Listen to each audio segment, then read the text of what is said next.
હા મમ્મી, શું કરે છે મારી દીકરી? બસ જો મમ્મી, રસોઈ બનાવી છે ને તે રસોડામાં રસોઈ બનાવવાની તૈયારી કરું છું. એવું છે? તું કેવું સારું ઘર સંભાળશો. અમારે તો જોની આ તારી ભાભી એટલી બધી ટાઢી થીંગડા જેવી છે ને કે બધું કામ ધીમે ધીમે કરે અને તોય મારે બધું કામ પાછળથી કરવું પડે છે. મમ્મી સાંભળો ની, હું અત્યારે થોડીક કામમાં છું ને પછી તમને ફોન કરું. હા મમ્મી બોલો ને, શું કરશો બટા, નવરી છો?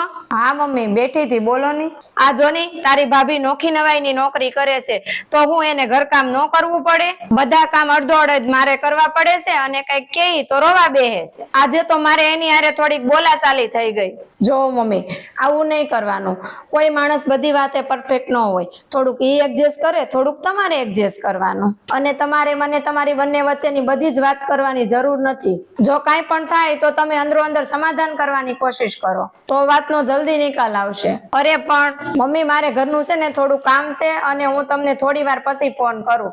જય શ્રી કૃષ્ણ. કેમ હું થયો છે? કેમ હમણાં તું તારા મમ્મીની હારે બરાબર વાત નથી કરતી? કાંઈ ઝઘડો થયો છે?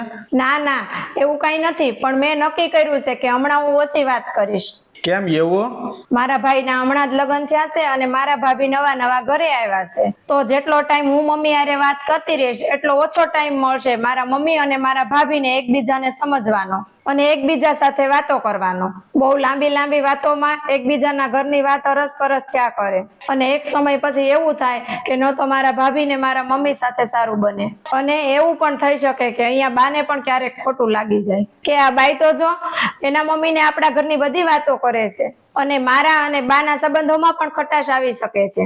અને ગમે એટલી કોશિશ કરો ને તો કોકને કાંઈક ને કાંઈક વાત તો થઈ જ જાય. એટલે મેં અત્યારે થોડો સમય પૂરતી ઓછી વાત કરી છે, એટલે મારા મમ્મી અને મારા ભાભી વચ્ચે સારા સંબંધ બંધાય અને એ એકબીજાને સમજી શકે. અરે પણ તું તો એમની દીકરી છો, ઈ એના મનની વાત તને નહીં કરે તો કોને કરશે? હા હું એના ઘરની દીકરી છું જ અને એને જરૂર પડશે ને ત્યારે એની પડખે પણ હું ઊભી રહીશ. પણ ન્યા પણ એક દીકરી છે જે એના મા બાપ અને પોતાનું ઘર છોડીને આવી છે, તો હાલ હું એને ઈ ઘરની દીકરી બનવા દેવા માંગુ છું.